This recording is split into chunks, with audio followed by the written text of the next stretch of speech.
Hey guys, it's Callous. Welcome back, and this is Callous Invitational 4 Round 3 content. As with all Callous Invitational 4 Round 3 content, this is the lower bracket, and this time it is Fear and Teclis playing on this alt Mumuton, or whatever that is. I'll never be able to pronounce it, but he's been using it throughout the tour. Anyhow, as you guys know with the lower bracket, that means the winner here will continue to play on next round, and the loser here will be out of the tournament. Obviously, with it being round 3 lower bracket, they are both coming into this with a score of 1-1, and we are still early enough in the tour to where the matches are best of 3. There will be best of 5s way later, but let's cross that bridge when we come to it. In the meantime, here is game 1 in the best of 3 between Fear and Teclis. So, Fear is going to be bottom side. He's got a Zapdos lead. He's calling it Irvine, and he's going to be leading against a Salamence from Teclis.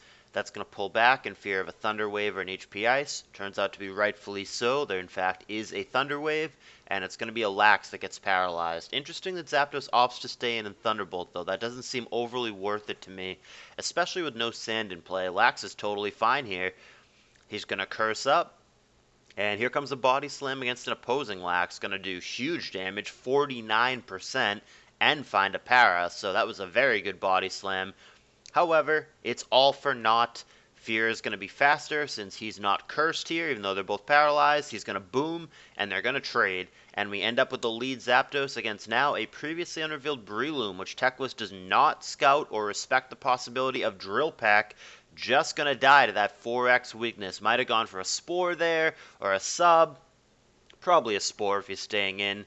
But he does not scout for Drill Peck, which, to be fair, is uncommon, but nevertheless something he definitely could have scouted for, and he is going to be punished. He will lose the Breloom consequence-free, and that brings us to where we are a couple switches later. Teclis with a flat-out 5-4 disadvantage. He's got his Salamence. He also showed Mag against what was a Doll and now a Coon from Fear.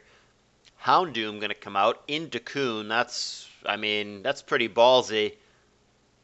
And that's instantly going to get killed as well. This is going to be the second time this game where Teclis is simply going to leave something in to die. That one's a little bit more understandable, I think. He probably thought that he was faster than Claydol. Still not sure where he was going with that. Even if he were faster and he got a crunch off, it wouldn't have killed. Claydol survives a crunch. Even if it were max modest, Claydol would take a lot, but it would still survive. So I'm not sure what the goal was. Maybe he was going to Will-O-Wisp there faster, stop the Earthquake from killing him via the burn, and then crunch him? I'm not sure. But it certainly felt like the Salamence would have been a very safe, or in this case, free switch into the Claydol there. Instead, Teclis let it go, and I mean, this game is very one-sided. Teclis has lost 2 Pokemon for free. He's sitting in a 5-2 hole. Make that a 5-1 hole. And last poke Salamence, I mean, unless it is faster than Zapdos here and absolutely everything goes right, he's got no chance. Yeah, there's the Thunder Wave. That should end it right there. That should effectively end the game. Yes, the Zapdos goes down, so I guess he feels a little bit better about it. It's now going to be a 4-0 instead of, it might even be a 3-0 if there's a boom here. But that can't possibly be much of a consolation prize. Realistically, you saw the game, I saw the game. This was one-sided. And Fear is going to take this one down, seemingly without too much effort. Doesn't even reveal 2 of his pokes in the end. I don't know if that was just Teclis playing sloppy or Fear doing something special. I think it's kind of more Teclis playing sloppy. He let both the Breloom and the Houndoom go for free. Not sure what was up with that. Maybe he was predicting switches and getting greedy. Maybe it was one of those plays where it's brilliant if it works and it makes him look like a genius, but if it doesn't work, you look like a donkey, and it was just one of those times where it didn't work. But either way, he left the pokes in to die. Maybe had Fear switched on those turns into Spores, into Will-O-Wisp, into whatever it is that Teclis is trying to do, maybe it would have been a different game. That's totally possible. I'm open to that. Maybe that was how Teclis saw himself winning. But it didn't work out that way. And this one is a one-sided performance favoring Fear. So we are going to move on to Game 2. Teclis, our play-in winner from, I believe, Group A, is going to have to win back-to-back games now, or he is going to be out in his CALLOUS Invitational debut with a 1-2 record. Fear, on the other hand, He went 0-2 in the first tour, has managed to avoid repeating that fate in this tour no matter what happens, and then in CALLOUS Invitational 2 and 3, he had back-to-back top 12 finishes, which I don't know if that's a deep run per se, but there's certainly decent runs, and he's looking to repeat or even one-up that in this tour. So let's move on to Game 2. We'll do an all-one video as we have been. So, Fear versus Mumuton. It is Teclis. It is Game 2. Here we go.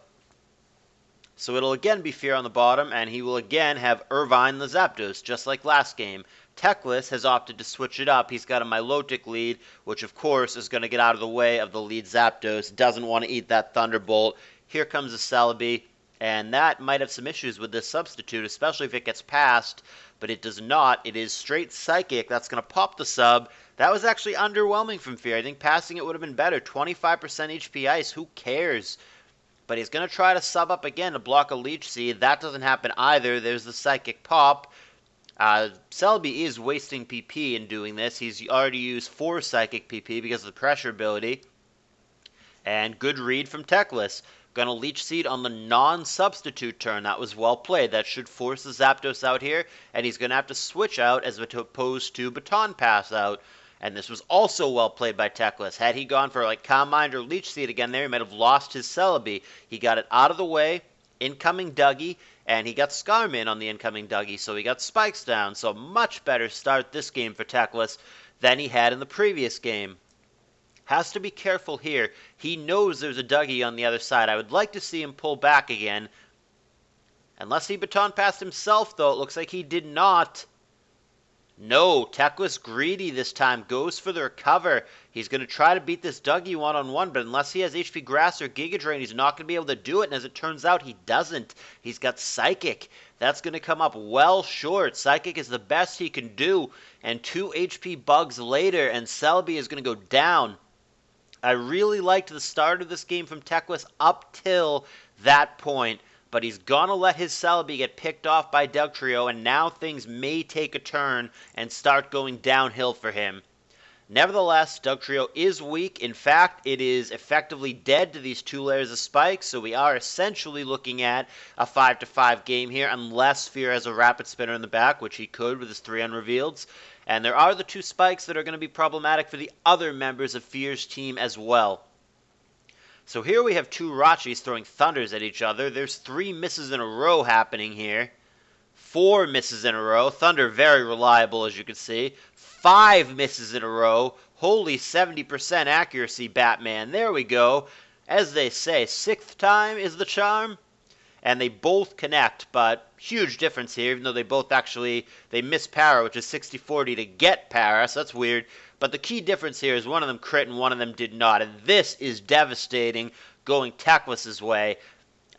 This Rachi probably had Ice Punch, so good thing Fear didn't predict this, but he goes to his own Dugtrio, sneaking it in on a Thunder, picks off the opposing Rachi, and now Teclis evens it up at 5-5, but because of those spikes, which effectively kill the Dugtrio on the other side, Teclis now has the lead. So, Scarm comes in here. That's going to be immediately put to sleep. Here comes Focus Punch. And it's going to be Scarm himself on the bad end of that. He's going to stay in and take it on the chin, and not very well. 64%. But Fear has to be careful unless he has sub about killing this, because he will just get revenge killed by the Dugtrio. Teclis is not prepared to let it go. He's going to go to Claydol here, and despite resistance, he's going to take 49% from the Focus Punch. Not sure what Claydol plans to do against Breloom. Psychic it is. That's going to be blanked by the incoming T-Tower, previously unrevealed by Fear with the Dark typing. Earthquake 57% is a lot. Ice Beam back 63% is also a lot. That's got to be a very special attack invested Tar. And likewise, that has to be a very offensive Claydol there in order to die from 60... What was it now? 63%. A lot of Claydols would survive that. Dugtrio gets the revenge kill on that as well. T-Tar gone. We've got ourselves a 4-4, which is essentially a 4-3, because remember, Fear's Dougie is all but dead. Here comes Scarm, and that's not so good tempo-wise for Teclis. Scarm into Zapdos as he subs up. Fear is now going to have that dangerous Zapdos hidden behind a substitute after Scarm goes down. Claydol's down for Teclis, which is also bad. He might have been relying on that Claydol to beat these Zapdos here. Instead, he's going to go to the backup plan, the Jirachi, which could Calm Mind up here and probably has Ice Punch, but he's going to take some Thunderbolts in the meantime. First one, 36%. More than a Love Tap there, but they're going to start doing less and less as Calm Minds come in. The next Thunderbolt, 23%. And here is Wish. So he's going to try to grind him out with the CM Rachi here. Probably just another CM here. He could go Ice Punch, though, if he's nervous about a Dugtrio. It's going to be Coon instead. Does he Ice Punch here? He does. I think I like that play, but it doesn't work out. It's the last poke unrevealed Coon. That cannot BP to Dougie. It can, of course, switch to Dougie, but the BP threat is gone. And now we're in this matchup. Thunder here, obviously, is going to pop the sub. And there's Calm Mind from Coon. So we've got ourselves a Calm Mind war, but this is very dangerous for both of them. Rachi can simply crit him with Thunder at any time and basically end this, or the Coon, if it boosts up, if they both boost up, the Coon could potentially roar him out, and you could be left staring down a +6/+6 Coon against whatever gets roared out, something that is not +6/+6, and it can get ugly real fast. But Teclis is going for Thunders while there are boosts going on. Now he's going to boost up with him. I mean, it's so dangerous. This is really hard for Teclis.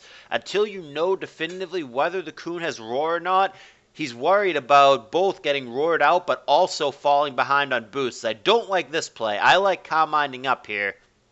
But let's find out if it's Sleep Talk. And it is. Okay, so this should make the play very, very clear. Teclis should be simply Calm Minding up all the way to the top. There's no other play. Thunder is not a good play, but he sees it differently. He's going for Thunder here. Totally disagree. We now know definitively this Coon does not have Roar. Absolutely the play for Teclis here should be to Calm Mind up with him. You both go to +6/+6, then you start clicking Thunders. These Thunders do not do enough damage. He's fishing for a crit, and he is going to run out of PP. There's a failed Sleep Talk for Fear. Not the finest play of CALLOUS Invitational. Forgets the sleep count. That's a little ugly. But I don't think that Teclis is playing this correctly either. He gets a full para on Thunder. And if he connects with a 70-30 Thunder here, he's going to get out of this despite not playing it correctly, in my opinion. Oh! You're killing me. He's out of Thunders.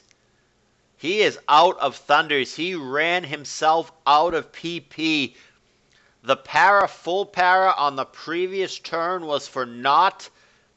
He is out of Thunder PP and he has to switch out. That is a disaster. Teclis has got to be kicking himself right now for not boosting up alongside the Coon. He will not have a chance to do it again, even if the Rachi comes in. Doesn't matter if he boosts up with Coon now because he cannot hit it with Thunder anymore. This Coon now is all but certainly gonna sweep.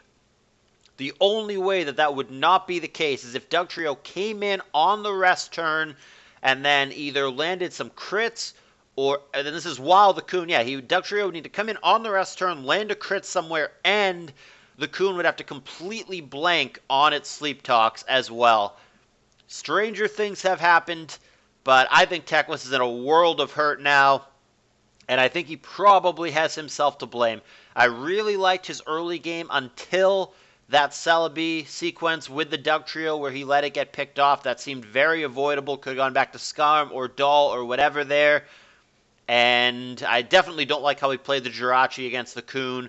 Did not boost up alongside it. That's what he needed to do. He needed his Thunders to be doing more. He ran himself out of PP. And I think he's boned now. Even a Dugtrio crit isn't enough. You're not going to do 82% with a critical hit. Yeah, there's a 37% Earthquake. So let's say that's doubled. Let's say 74%. That would kill it when combined with the Toxic. That's fine. But that doesn't really solve the problem, right? That leaves you with just Rachi, which doesn't have electric moves, against the Loom and the Dougie on the other side. And Coon is not ready to give this up, nor should he be. There's the rest. I mean, that effectively ends it, right? Because the only attacking PP that the Jirachi has is Ice Punch now. he can't possibly kill the Coon that way. The Ice Punches will do paltry damage, and they're going to cost him 2 PP a whack because of pressure.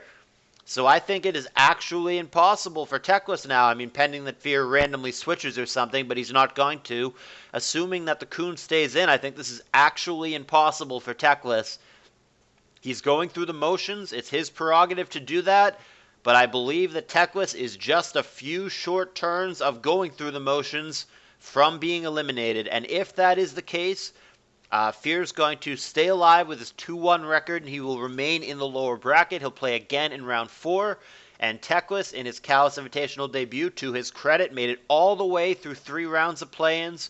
But in the main event, he will go out with a 1-2 record. It's not an 0-2, but it can't possibly be the performance that he was hoping for. He ran into some tough opponents. I mean, round 1 pairing against Lanier is very difficult. Teclis had a nice win against a great player in Dice. Dice made top 4 of ADV Cup just this year, so it's not like he hasn't been playing or hasn't been doing well in ADV recently. Quite the opposite. He made a great run. So Teclis taking him out in a 2-0 fashion was definitely impressive. And, you know, there were flashes of Teclis looking like he could hold his own, which is always the case. He always has flashes of brilliance, but then he does some silly things. Teclis is a very talented player. He's just an inconsistent player, and I think we saw that in this set as well. He played a really nice early game. He made a couple of pretty good decisions, but then he made a couple of not good decisions. He let his Houndoom die for free in the first game. He let his Breloom die for free in the first game, and then he definitely did not play this Rachi against Coon sequence in this late game correctly. We are going through the motions, but ultimately that's going to be his undoing. You can see here, I mean, these Ice Punches, these are max boost Ice Punches from this Rachi, and we're doing 7%. He would need running crits to kill this thing, and even then he would have to have attacking PP left over to kill the other Pokemon, one of which also has pressure and is faster and has substitutes, so you can easily sub-stall him down and waste even more PP, and there's a Dugtrio on the other side. So this is done. Teclis did not have the best or the worst tournament, but I hope that he enjoyed his tour. Perhaps we'll see him again next year. I'm going to switch this over to a little bit of a faster speed because I really do think that this is actually impossible for Teclis at this point. 100% his prerogative to play it out, fine and well, but this is going nowhere. It's going to be Fear as the winner here, and he is going to be playing again in the next round. Hell, I'm going to speed it up even more. We're going to go to fast. I don't have too much to say, but like I said, I appreciate Teclis playing, and I hope he enjoyed his tour. I guess now would be a good time to remind you guys that we are still accepting donations. If you guys are so inclined to support this tour, support the community, that would be a fantastic way to do it. I keep nothing. None of it's going in my pocket. It's not like I'm taking my wife out to dinner with this money or anything like that. 100% of your donation goes directly into the prize pool, directly supports the tour, the community, the players. And if you guys would like to do that, we already have the best prize pool that we've ever had in the CALLOUS Invitational Tour. We're at $11.50 right now. But if you guys want to bump that up even further and make this far and away the best prize pool that we've ever had, if you want to set the bar really high when we try to break it next year, obviously I and the players would appreciate it. So do let me know if you'd like to make a donation. It would be much appreciated. There is the inevitable concession. I already told you what's going to happen. Fear's going to be 2-1. He'll be playing again next round in round 4. Teclis is going to be out in his CALLOUS Invitational debut with a 1-2 final record after, with an asterisk, after going 3-0 in play-ins, which was impressive. Alrighty, guys, I hope you enjoyed it. If you did, please leave a thumbs up. The tour is just heating up. We haven't even really started getting to the nitty-gritty. Round 3 is like not even the halfway point in the tour. There's a lot more to come. Stay tuned.